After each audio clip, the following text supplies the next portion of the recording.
네, 평화로 2부 방송 시작하도록 하겠습니다. 변함없이 김종대 교수님, 정태현 박사님 함께 자리하고 계십니다.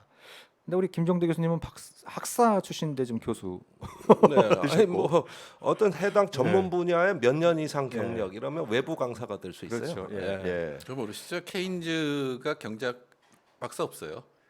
그냥 철학사만 있어요. 학사예요? 예. 음. 그러니까 그렇군요. 진짜 천재들은 박사 네. 아니에요.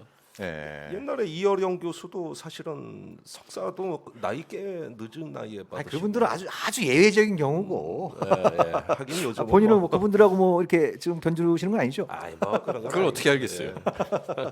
예.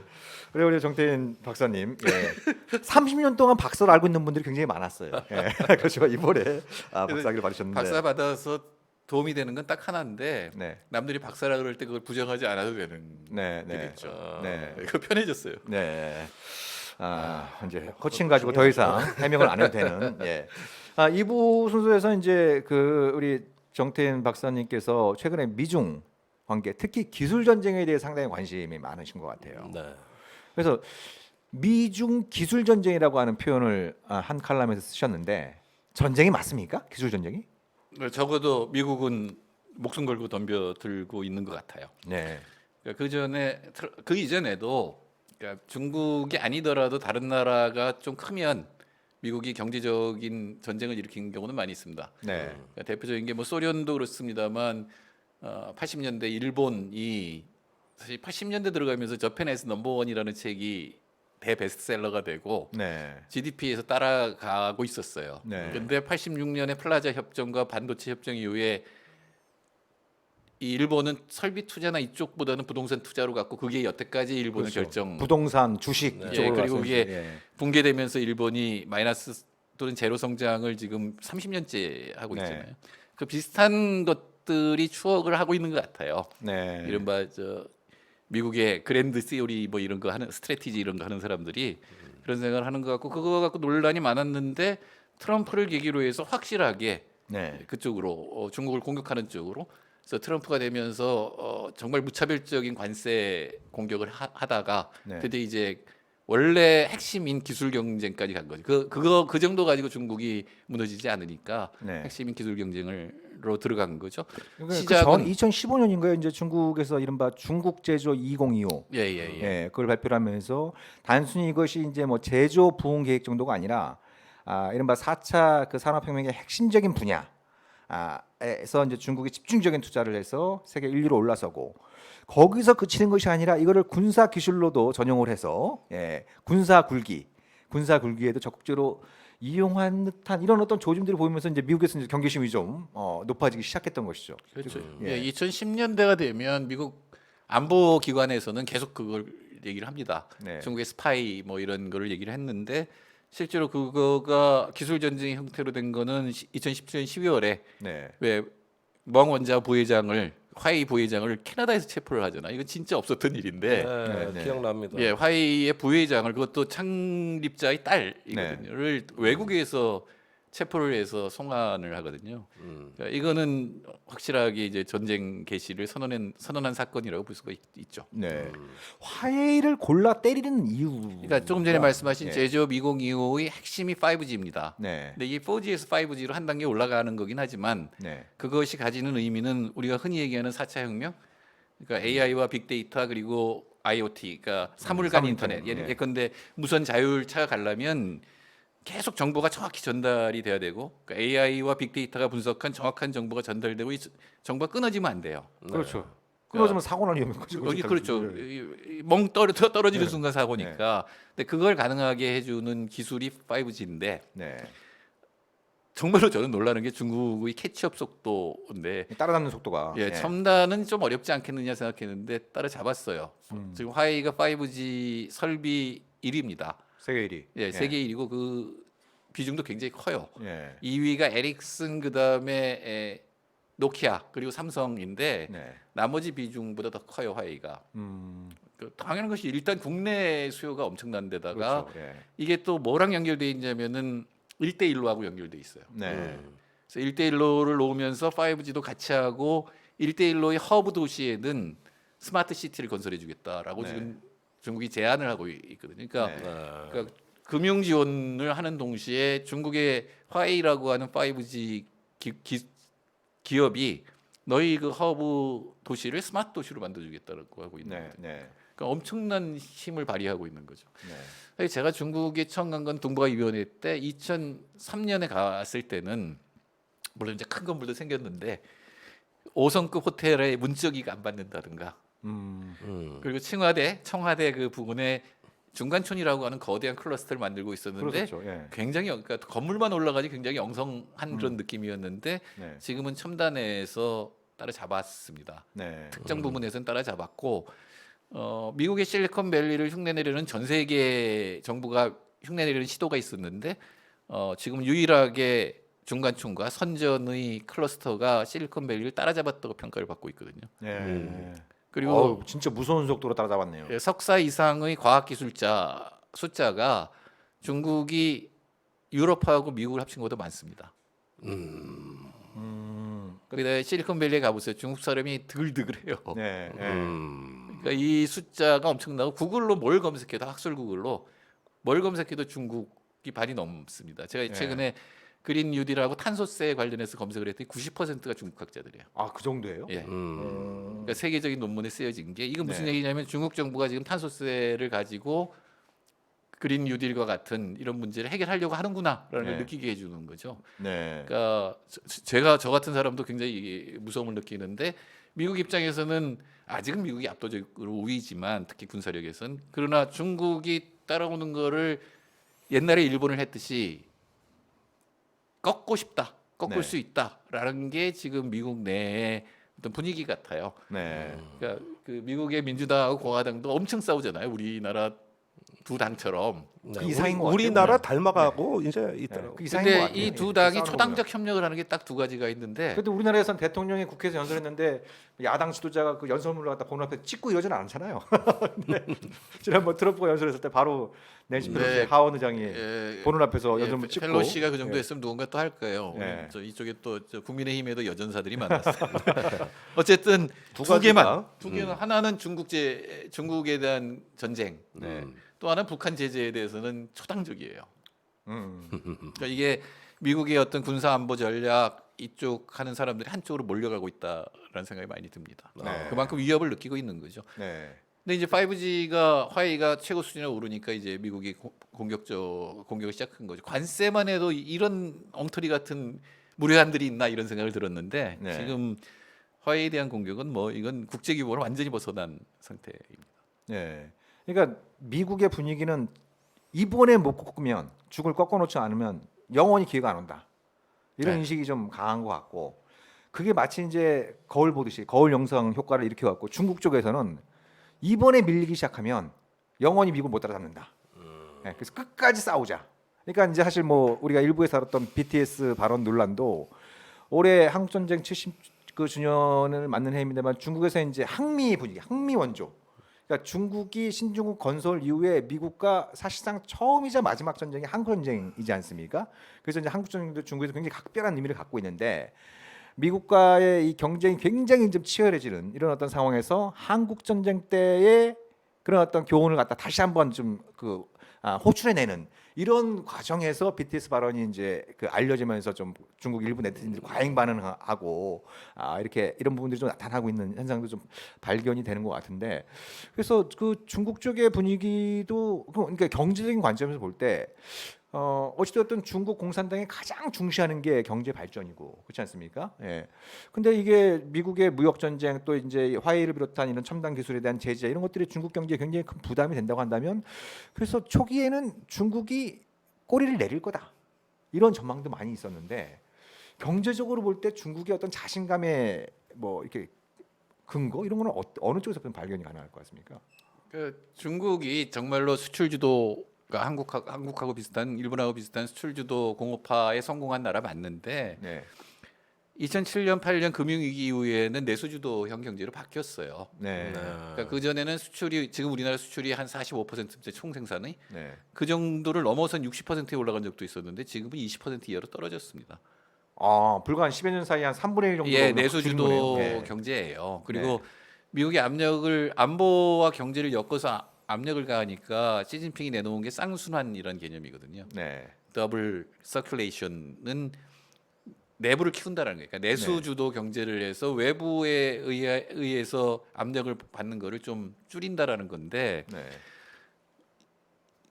미국의 이 전략이 성공할 것이냐? 저는 기본적으로는 시대착오적이라고 봅니다. 어떤 면에서? 그랜드 스트래티지 하는 사람들이 지금 뭐 잘 꿈꾸는 사람이 누구냐면 조지 캐난이에요. 네. 네. 냉전을 정식화했던. 네.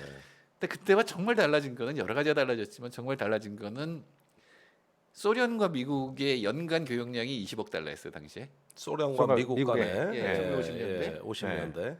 지금은 하루 교역량 20억 달러예요 중국과 미국 사이에. 중국과 미국 사이에 일단 교역량 자체가 비교가 안 된다. 원래 두 개의 분리된 경제였어요. 네. 근데 지금 굉장히 얽혀져 있거든요. 네. 네. 그럼 이걸 떼어내는 일을 해야 돼. 그게 디카플링이라고 하는 그렇죠. 거잖아요. 그러니까 중국을 계속 압력을 가하고 그러니까 그때와 똑같은 또 생각을 하는 건 동맹 국가들이 필요하다. 네.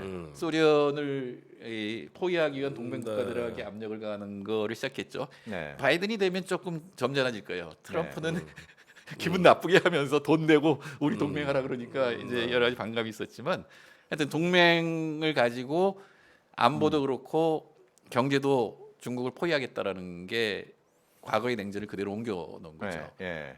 그래서 쿼드하고 이제 이른바 뭐지 EPN 예, 뭐 저기 경제 번역 네트워크 막 이래 가지고 평화 번역 네트워크, 경제 번역 네트워크인가 예. 그거로 해서 글로벌 밸류 체인이라고 하는 게 지금 굉장히 형성이 돼 있는 상태고 특히 동아시아에서는 중국이 완전한 허브입니다. 네. 20년 전하고는 비교가 안 돼. 20년 전에 일본하고 한국이 허브였는데 지금은 중국이 허브인데 그러니까 어떤 물건을 생산하더라도 모든 부품이 동아시아 각국에서 만들어지는 거죠. 그렇죠. 예. 그리고 특히 첨단은 미국에서 오는 것도 많고 네. 이런 거를 끊어내겠다는 거거든요. 네. 그게 이제 화해 공격의 핵심입니다. 네.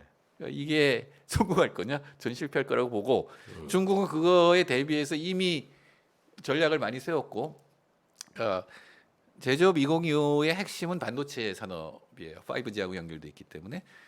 근데 그 반도체 산업의 일체화가 목표예요. 그 자립하겠다는 거예요. 네. 사실 이것도 좀 황당한 얘기긴 한데 중국이 워낙 크니까 그리고 과학기술자 워낙 많으니까 이게 가능할 수도 있는 얘기거든요. 네. 내수가 확보돼 있으니까. 네. 가령 지금 이제 중국이 5G를 깔고 있는데 화웨이가 한 50개 정도의 스마트 시티를 동시에 건설하고 있어요.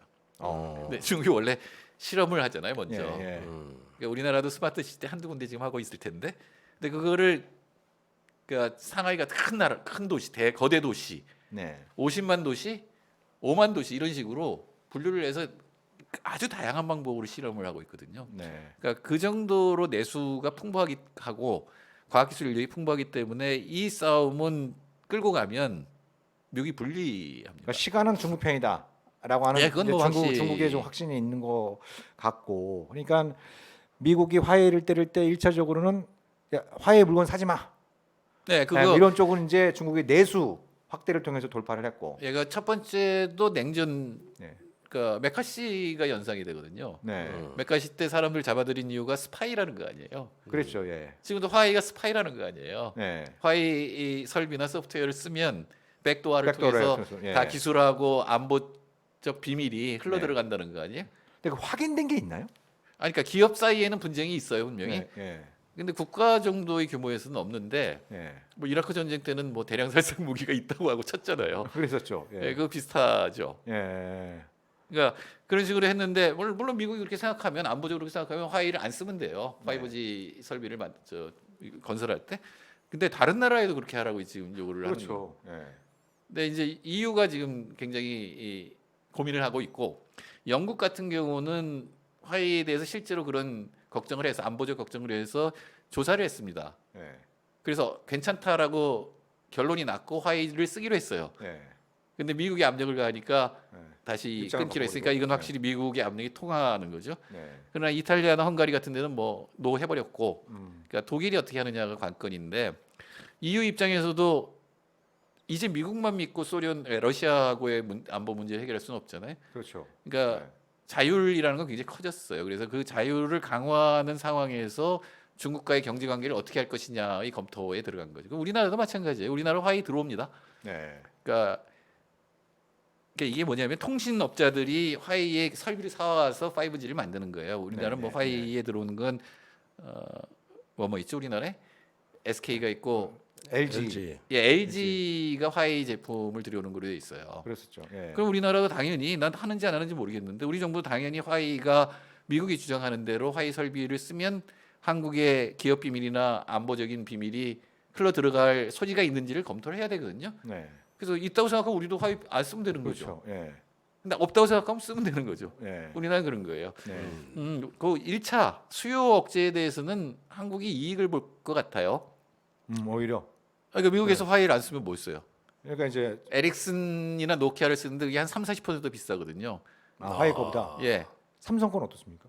그러니까 삼성이 그 중간쯤 있고 삼성은 네. 사실은 굉장히 적었어요. 그 비중이 원래 삼성이 5G 이런 거 만드는 데가 아니잖아요. 그렇죠. 예. 그런데 워낙 그 반도체 능력이 있으니까 하고 있었는데 갑자기 수요가 늘어난 거예요. 그러니까 미국에 하고 이미 계약을 맺고 있기 때문에 미국은 한꺼번에 다 하는 게 아니라 우리나라처럼 4개가 아니라 무수하게 많아요. 그 네, 네. 5G를 설립한다는 지역마다. 네. 근데 삼성이 맞는 게 많아질 거예요.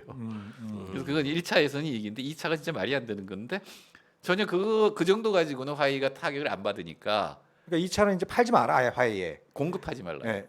그러니까 뭐 그 미국의 기술이 들어간 예. 그 부품이나 이런 것들이 포함된 거는 미국의 허락을 받고 팔라. 예. 그러니까 사실상 팔지 말라는 얘기잖아요. 그렇죠. 근데 말이 안 되는 얘기죠. 그러니까 나라별로 화웨이에 대한 수요는 네. 자기가 결정하면 되는 거니까 그건 미국이 압력을 가한다고 해서 쉽게 되지는 않을 거예요. 물론 네. 넘어가는 나라도 있겠지만. 근데 이번엔 기업을 압박하는 거예요. 그렇죠. 예. 근데 첨단에서 미국 기술이 안 들어간 건 소프트웨어든 하드웨어든 거의 없거든요. 예, 예. 근데 그게 들어간 예컨대 삼성이 반도체를 공급을 하고 있는데 화웨이에 네. 그거에 미국 기술이 들어갔느냐 들어가 있죠 당연히. 네. 또는 미국의 장비를 사용했느냐 사용합니다. 네. 그러면 미국의 허락을 받으라는 거예요. 그러니까요. 이게 말이 안 되는 얘기거든요. 그러니까 미국 하면 보통 자유시장, 뭐 자유무역, 그러니까 기업가의 정신과 기업가의 활동을 존중하는 나라로 알려져 있는데. 원래도 안 그랬는데 네. 쉽게 잘못했어요. 말하면 편의점에서 라면을 팔아. 네. 그런데 라면 봉지에 이렇게 써 있는 거예요. 이 조리법에 계란을 넣어서 먹을 때는 라면 회사로 전화해서 허락을 허락을 받아라. 받고 네. 또뭐 저기 양파를 넣으면은 이것도 또 허락을 양파가 받고 미국산이면 그 팔지 마라. 허락 받아라. 이런 내용들이 이제. 그리고 예. 정수기의 물은 뭘로 하라던 둥. 예. 뭐 예를 들면은 이런 식의 내 물건 팔으면 그게 끝나는 건데 거기에다가 이런 식의 규제가 들어오는 것처럼 말이 안 되는 거 아니냐 이 예, 얘기예요. 예. 그 목표는 확실해요. 그러니까 첨단 5G라든가 다른 어떤 4차 혁명과 관련된 글로벌 체인에서 중국을 빼버리겠다는 얘기거든요. 예. 네. 안 그러면 어기면 제재를 가하겠다는 거예요. 왜? 네. 달러를 갖고 있고 미국 은행들의 힘이 강하니까 그러니까 북한에 대한 제재하고 똑같아요. 이 제재를 어기면 그러니까 허가를 받고 수출하라고 그랬는데 그냥 수출했다. 그러면 미국 은행이 그 기업과의 그렇죠. 거래를 끊어버리고 동결시켜 버리는 거예요. 그러니까 그 위력이 입증된 게 그러니까 2015년도에 그 7나라가 이란 핵협정을 체결한 직후에 미국이 실질적인 내용과 관련해서 이제 세컨더리 보이콧을 동원했는데 처음에 유럽 국가들은 유럽 기업들이 그걸 대수롭지 않게 여겼다가 그래서 이란하고 좀 거래를 했는데 좀 말씀하신 것처럼 금융 지재가 들어오니까 꼼짝 못하더라 이거예요. 꼼짝 못하더라. 뭐 이런 것들이 무섭네. 이제 네. 이런 것들 학습 효과들이 있으니까 뭔가 지금 미국의 조치에 대해서 막 속으로 불만이 부글부글 끓고 있지만 이거 대놓고 좀뭐 아니, 방기기 그런데 힘든. 그 글로벌 공급 체인에서 빼버리겠다 중국을. 그런데 빠지냐고요. 빼버리겠다 하는데 그러니까 모든 서로 이렇게 글로벌 밸류 체인에 있는 모든 다른 나라 기업, 미국 기업하고 중국 기업의 거래를 끊어버리면 그러면 굉장히 불편하는데 그러면 스스로 다시 그걸 다 메꿔야 돼요. 그렇죠. 예. 그러니까 새로운 글로벌 체인을 만들어 버리겠다는 거죠. 네. 근데 이게 제재인데 북한에 대한 제재는 적어도 유엔의 결의가 있잖아요. 그렇죠. 예. 그리고 이란은 이러니까 사실과 무관하게든 엄청난 예, 진짜 예. 안보의 문제니까 어느 정도는 따라갈 수 있는데 이건 사실 근거 전혀 없거든요. 네. 오로지 있는 게 화웨이 스파이 행위예요. 예, 예. 그러니까 앞으로 아주 그런 일 모호하죠. 지금까지 확증은 못 잡았지만 확증은 없죠. 예. 그렇게 될 개연성, 가능성 가지고 제재를 가하고 있는 개연성은 건데. 거기서 나오는 거죠. 미국이 그걸 했잖아요. 그러니까 지들이 해봤으니까. 예, 왜 스노우든이 폭로한 그게 바로 그거거든요. 예, 예. 그 국가안보국 예, NSA. 예, 예, 예. 맞습니다. 예. 그러니까 국가 차원에서 얼마나 조직적으로 했나를 미국이 해봤잖아요. 예. 그러니까 중국도 그럴 것이다라는 거죠. 아, 자기도 했는데 중국이라고 안 하겠어. 이거 해보니까 근데 진짜 안 합니까? 진짜로? 아니 하긴 하겠지만 그게 과연 그 나라의 안보를 위협할 정도의 문제냐, 그리고 또는 그 나라의 그 보안, 그 기술이 그거를 막거나 또는 잘못된 정보를 흘리거나 뭐 여러 가지 방법이 있을 텐데 지금 미국은 굉장히 무리를 해서 예. 화웨이를 고사시켜서 중국의 5G 반도체 산업을 무릎 꿇리겠다는 거거든요. 네. 근데 어떻게 보세요? 그러니까 중국도 뭐 피해를 입고 있지만 미국도 피해를 보고 있는 건 분명하지 않습니까? 그렇죠. 예. 그래서 뭐 미국 대선 이후에 좀 미국의 분위기가 달라질 수도 있지 않을까? 그러니까 두 가지인데 예. 중국이 반도체 생산을 하는데 굉장히 정밀한 게 선폭이라고 하는 게 굉장히 좁은, 지금은 7나노까지 생산합니다. 삼성이 세계 1위인데 예. 근데 3나노보다 더 정밀한 건 생산을 못 해요. 근데 중국 반도체가 설계를, 그러니까 특히 5G 들어가는 반도체 설계는 하는데 그걸 생산을 할 능력은 없어요. 예. 그래서 그걸 대만이 합니다 지금. 예. 그 TSMC라고 하는 회사가 네. 하는데 TSMC한테 압력을 가해서 적어도 TSMC가 겉으로는 중단시켰어요. 미국이 이제 TSMC에 압력을 가해서. 예, 예. 그래서 그러니까 뭐 미국에 공장을 짓겠다 이런 발표도 나왔던 것 같은데. 아리조나에 예. 짓는다는 얘기를 했는데 둘 중에 하나인데, 그러면 중국이 반도체 기술 굉장히 빨리 발전시키거나 네. 그러니까 제조의 그 능력을 네. 또는 삼성이 공급하는 건데 네. 삼성도 역시 제재 대상이 되겠죠. 네. 두 번째는 설계할 때도, 설계라고 하는 게 왜 옛날엔 많이 나왔는데 요새는 안 나오는데, 삼성에 가보면 벽면에 커다란 설계도가 있어요. 네. 그게 그 조그만 칩안에 들어가는 그 노선 회로예요. 네. 그걸 옛날에는 레이저로 찍었는데 지금은 더 하느라고 입체적으로 찍어야 되는데 그 입체적으로 찍는 장비는 네덜란드 회사예요. 그러니까 여기에 미국이 이제 압력을 가해서 설계 자체도 못하게 하고 설계를 하더라도 찍지 못하게 하겠다라는 예. 건데, 중국이 그걸 따라갈 수 있느냐? 우리나라 반도체 기술자들은 굉장히 회의적으로 봅니다. 10년 걸린다. 네. 그러면 중국이 갈라파고스화, 그러니까 네. 미국이 고립된다 자기네 이거죠? GVC를 쫙 빼버리면 네. 그럼 중국이 고립돼서 중국이 결국은 실패할 거다는데 저는 그렇게 할 수도 있을지 모른다. 두 번째는 진짜 이게 통할 거냐, 네. 미국의 이 제재가. 네. 예를 들어서 TSMC는 미국의 제재에 안 걸리게 미국 기술을 빼버리고 설계 생산을 해서 보내줄 수도 있다라는 생각이 나오고 있고, 그러니까 이거는 영국의 이코노미스트 판단입니다. 그러니까 미국의 라이센스를 받을 필요가 없게 그냥 미국 기술은 아예 빼버리고 예. 생산해서 이제 중국에 예. 수출하는. 예. 또는 한국의 삼성이 화웨이가 아니라 딴 기업에 반도체 수출하면 그건 네, 어떻게 네, 그리고 그 기업이 삼성 저기 화웨이하고 거래를 할 수도 있잖아요. 물론 그건 추적을 할 수는 있습니다만. 예. 그다음 이게 달러를 추적해서 알 수 있는 거라면 우리 비트코인 있잖아요. 예. 그걸 어떻게 추적할 거냐? 예. 그리고 전체적으로는 미국이 이렇게 무리하게 되면 불만을 가진 기업들이 오히려 미국을 배제할 가능성도 있다. 그러니까 그래서 네. 이코노미스트의 결론은 중국을 고립시키려고 하는 이 시도는 미국을 고립시킬 것이다. 거꾸로? 예, 미국이 당한다. 그러니까 특히 미국 기업들이 중국 시장하고 엄청나게 연관이 돼 있잖아요. 당장 네. 이 기업들이 지금은 위세에 눌려서 가만히 있지만 불만은 계속 터져 나올 거고 이번 대선에 분명히 반영됩니다. 네. 네. 이 기업들이 돈을 왕창 쓸 거예요. 네. 미국 중국이라고 하는 14억 인구에 유일하게 6% 성장을 하는 기업이고 나라고 2030년에는 미국보다 GDP가 커질 시장인데 이 시장을 포기한다는 거는 미국 기업 입장에서도 말이 안 되거든요. 그러니까요. 그러니까 중간에 타협이 일어날 겁니다. 예. 어떤 식으로 타협이 일어나지 지금처럼, 그러니까 중국의 쌍순환도 최악의 경우는 우리가 독자적인 GVC를 가지겠다는 거예요. 자력 경쟁으로 가겠다 북한식으로. 예, 밸류체인을 갖겠다라는 거거든요. 예, 예. 근데 이렇게 두 개가 떨어져 버리면 네. 유럽 기업이나 한국, 일본 기업이 협조하지 않는 한 미국이 망하는 거죠. 네. 네. 그러니까 이거는 사실 둘 다 손해를 보는 게임이잖아요. 치킨 게임이잖아요. 네. 그러니까 이거는 서로 기겨루기는 맞는데 끝까지 못 갑니다. 어느 끝까지 하나가 못 간다. 타협을 해야 돼요. 그렇다면 제가 궁금한 거는 지금 기술 전쟁의 양상이 이제 그 드디어 도전국과 패권국이라는 지정학적인 이 어떤 문제로 비화되고 있는 양상이란 말입니다. 네.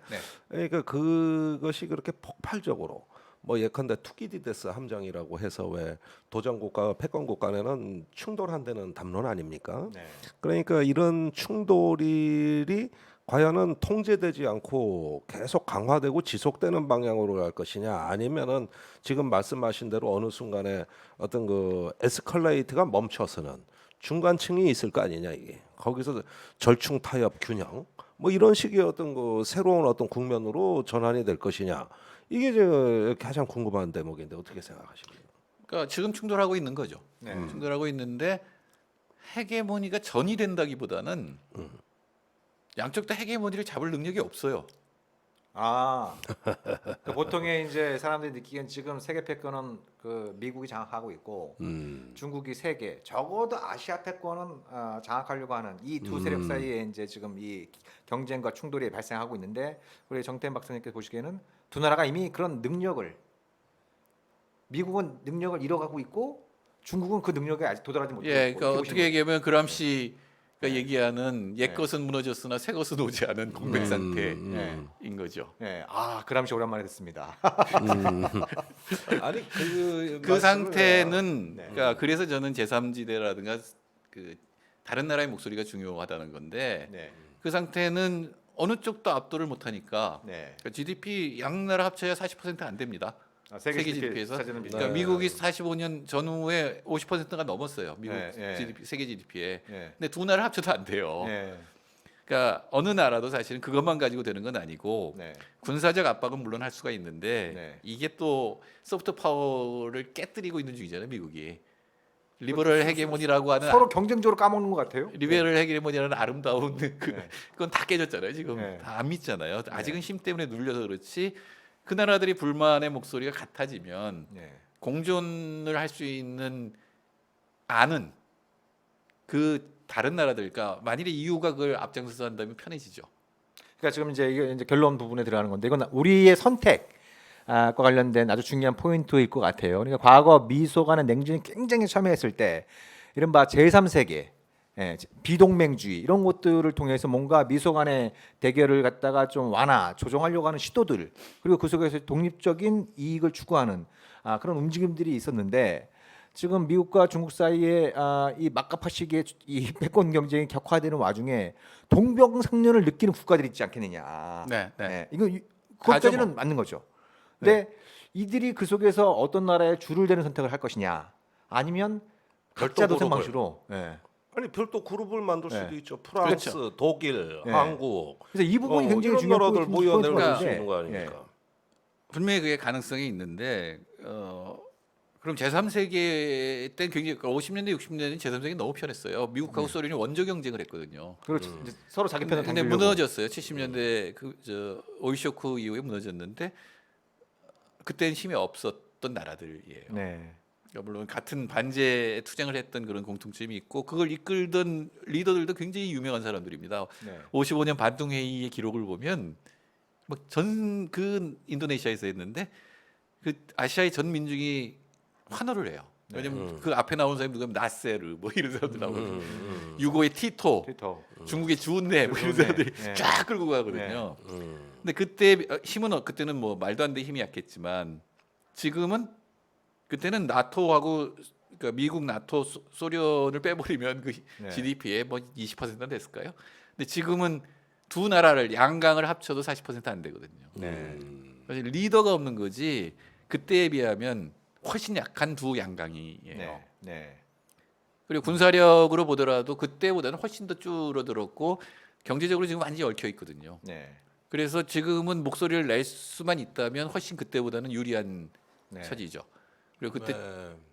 근데 그 지금은 점은 그러니까 리더가 많이 없는 다르네요. 거예요. 네. 지금 리더가 없는 거예요, 사실은. 리더는 부재하고 예.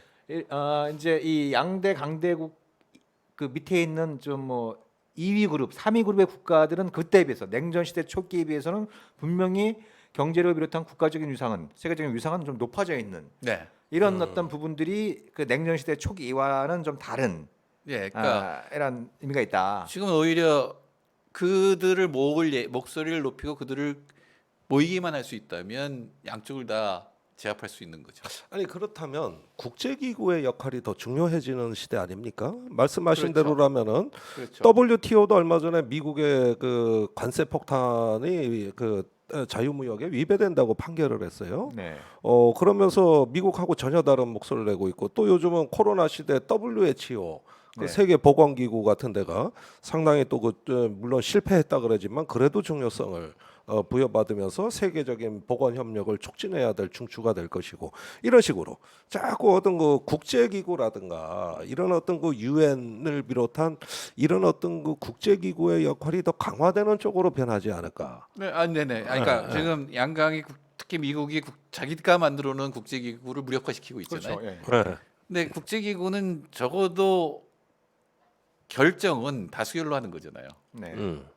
근데 미국과 중국 빼면 다 다수결에 압도적인 표를 갖고 있잖아요. 문제는 다시 국제기구를 이용하더라도 그걸 끌어나갈 리더십 네. 그리고 그거에 대한 어떤 소프트 파워, 그러니까 리버럴 헤게모니라고 하는 거나 중국의 텐샤나 전부 지금 아닐 것 같거든요. 네. 네. 그럼 그거보다는 훨씬 민주적이고 더 평등한 네. 어떤 것들을 제시하면서 규범을 만들어야 되는 거죠. 네. 아니 나는 그래서 저번에 왜 화상으로 방영된 문재인 대통령의 그 유엔 총회 연설 말입니다. 네. 그 연설 내용이 참 인상적이던데 네. 세계 기후 위기를 비롯해서 코로나 방역까지 하는 어떤 국제 협력을 굉장히 우리가 한번 뭔가 주도하고 선도해 보겠다고 하는 에너지가 나왔어요.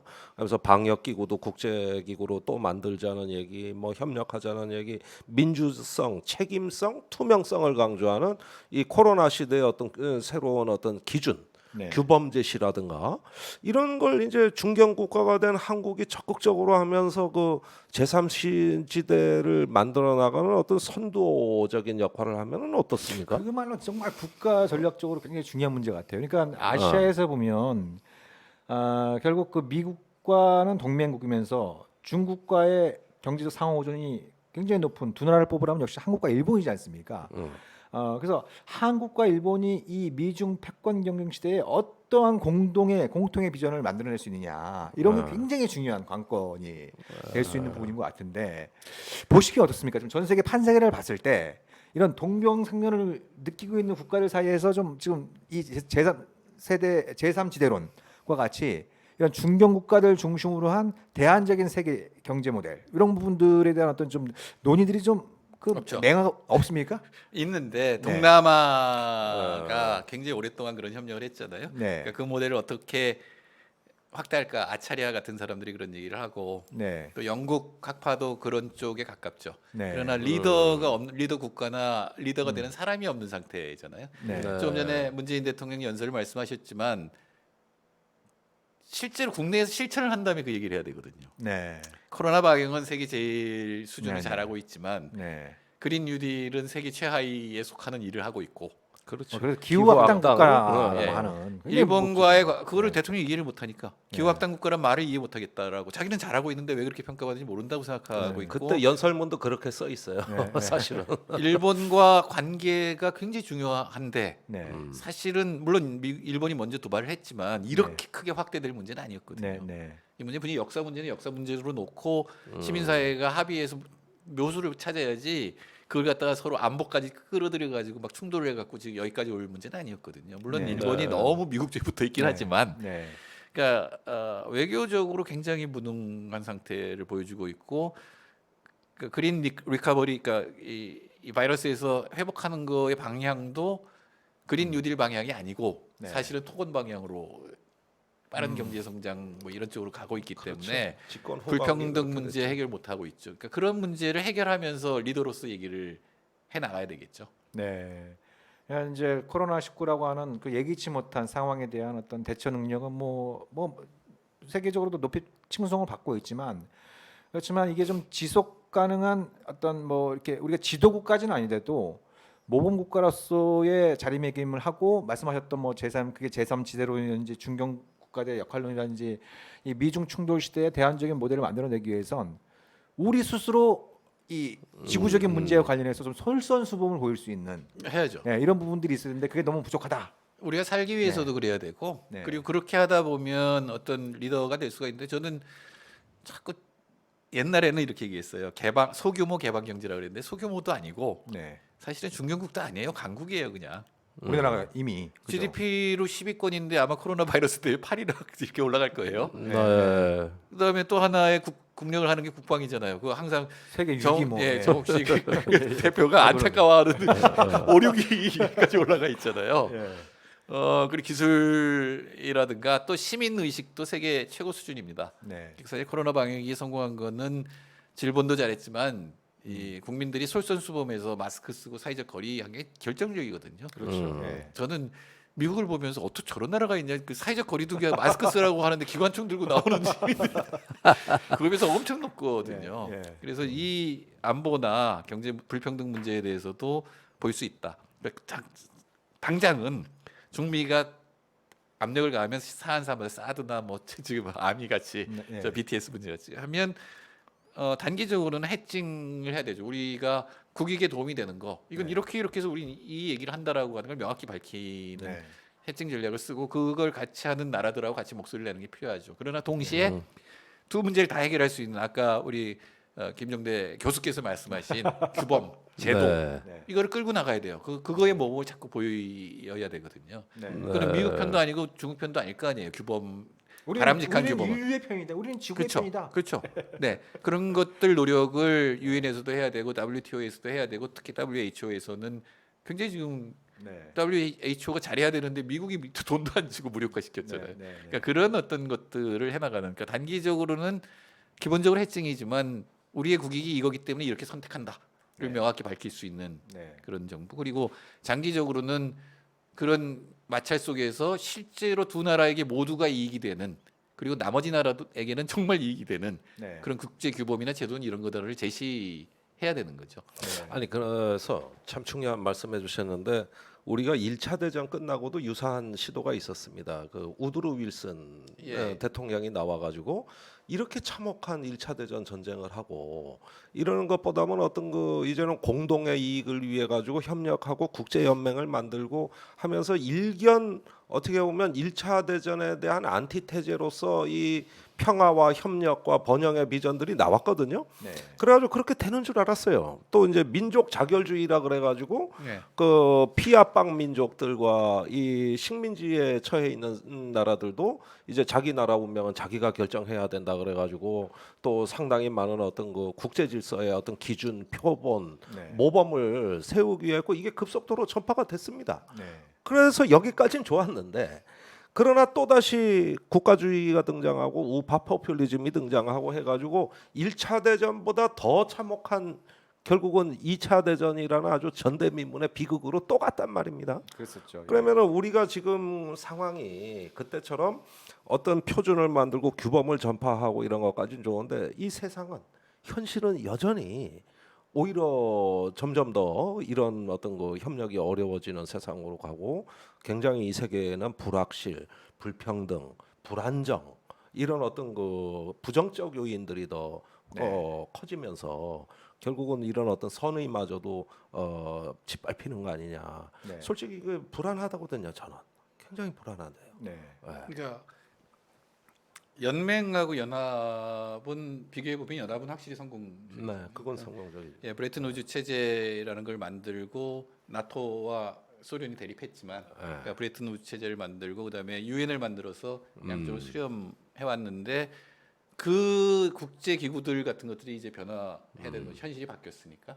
예를 들어서 달러가 기축 통화라는 건 사실은 미국에도 굉장히 손해예요. 미국 국내 경제에는. 아 그렇습니까? 안보적으로는 굉장히 힘을 발휘하지만 그러니까 미국의 제조업은 완전 히 박살이 나거든요. 그걸 가지고 있는 한. 네.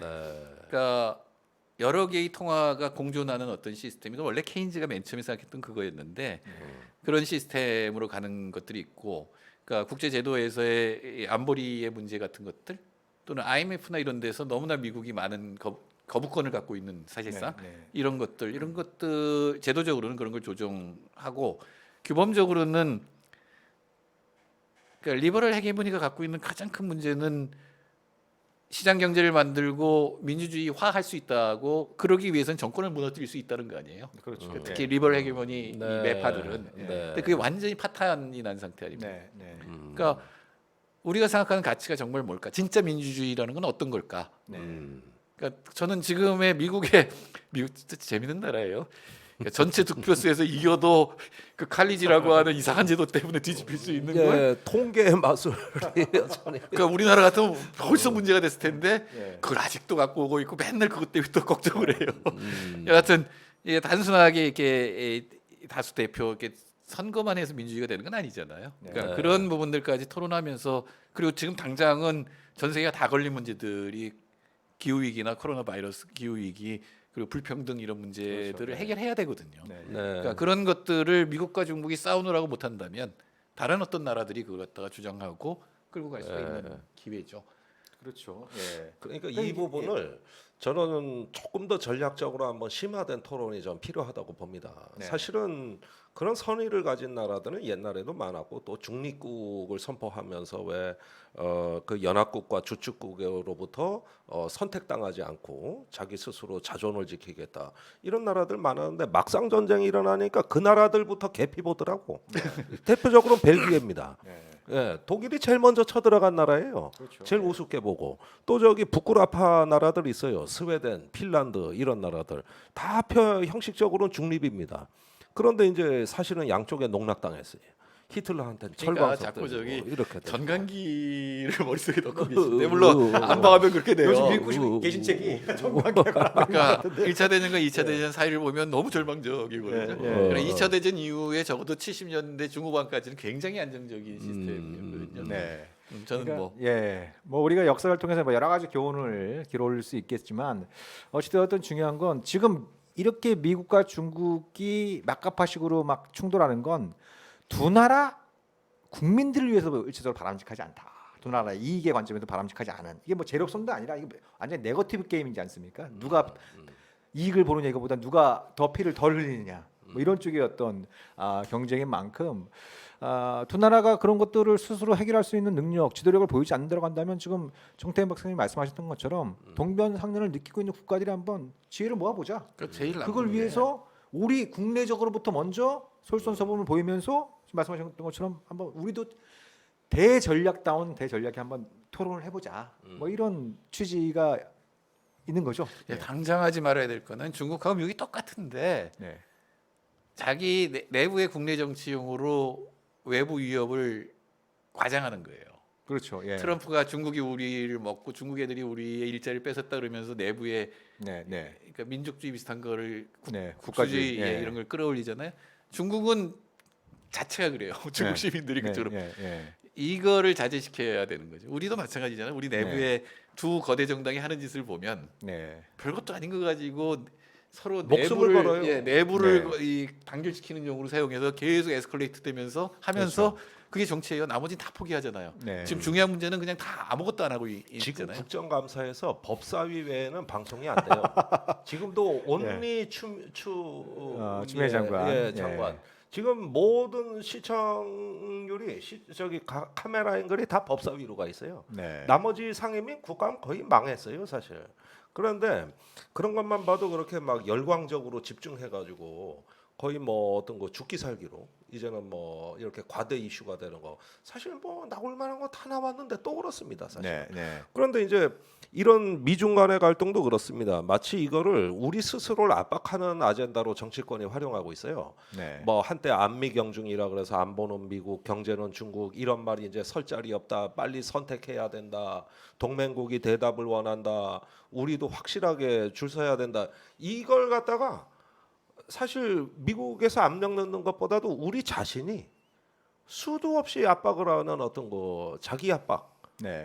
이런 게 요즘 보수 유튜버, 정치권 발언, 뭐 언론 할 거 없이 그러니까 다 그럽니다, 다. 예? 우리가 일부에서 북한의 ICBM 뭐 괴물 ICBM이라는 걸 다뤘지만 이제 제가 이렇게 일부 뭐 다는 아니겠지만 보수 쪽에 계신 분들이 주장하는 걸 보면 참 이게 참 너무나 편리하게 말씀들 하시는다 이런 느낌을 받는 게 자체적인 핵무장을 주장하는 근거가 미국이 서울을 구하기 위해서 뭐 LA를 희생시키지 않을 것이다.